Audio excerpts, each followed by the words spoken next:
Commander is a format that stretches far and wide, with the main emphasis on being a fun and accessible format for all players. There is a power level scale, ranging from the jank decks to the competitive and optimized, with all the flavors in between. Many of the decks featured on this channel have ranged from about a 5 to a 7 in power level, but in this video I want to take a crack at building a more competitively tuned deck.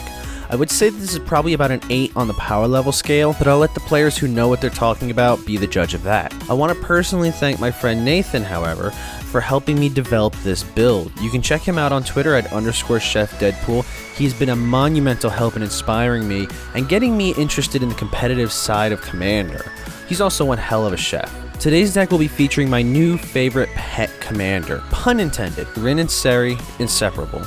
Rin and Seri is a 4/4 dog cat for 1 in Naya with 2 triggered abilities. Whenever you cast a dog spell, you create a 1/1 green cat.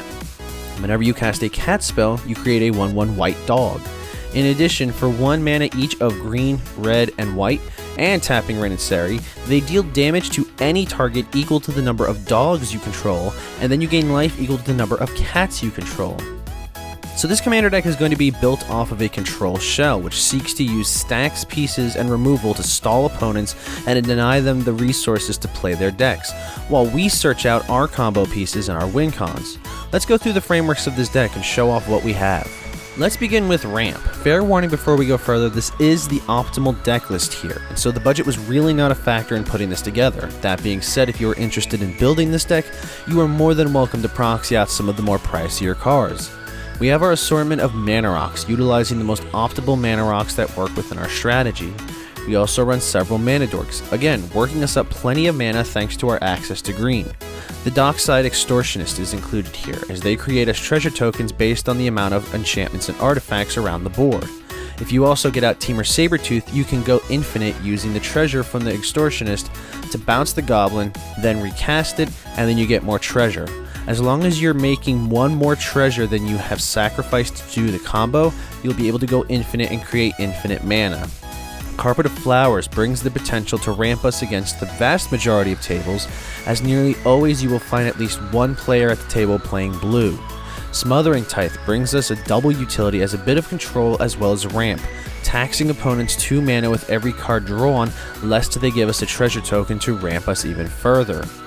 The bulk of our deck is going to be stacks and control elements deliberately aimed to hit the brakes on our opponents doing anything. We have an assortment of hate bear style cards that hinder nearly any strategy we'll be up against. We have Aven Mind Sensor, Leonin Arbiter, and Stranglehold to make tutors less effective.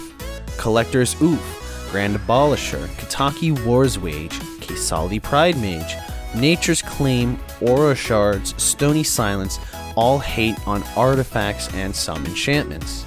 Dranith Magistrate, Elish Norn, Runic Armasaur, Tanglewire, Thorn of Amethyst, Deafening Silence all offer us varying forms of control. Your opponents will have little to no choice in playing their spells, and you will glean value from the majority of their plays one way or another. Now our deck does feature a powerful 2-card infinite combo. They are Aluren and White Mane Lion.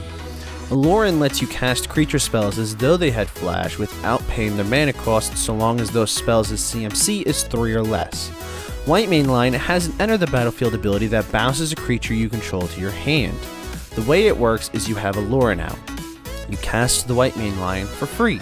Get all the enter the battlefield triggers off of things such as the Impact Tremors or even our commander, and then the Lion's enter the battlefield bounces itself to your hand for you to cast it again and again.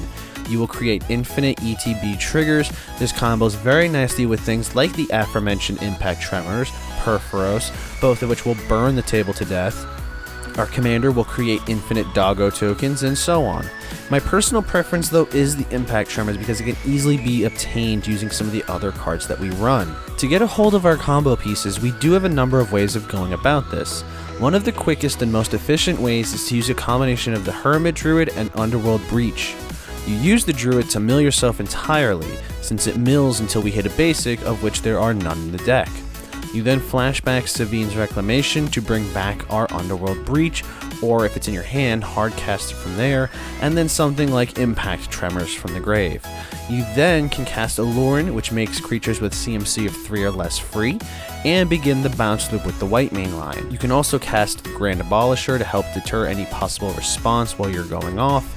Do note that because of the Allurin's ability, we are able to cast our creatures from the graveyard at instant speed without paying their mana cost. We do still have to exile additional cards because of Underworld Breach, but this allows us access to basically our entire deck. We also have things like Fauna Shaman, Imperial Recruiter, Recruiter of the Guard, Eldritch Evolution, Finale of Devastation, Gamble, Green Sun Zenith, Eladamri's Call, Worldly Tutor, and Survival of the Fittest to snag up the key creatures we need from our deck.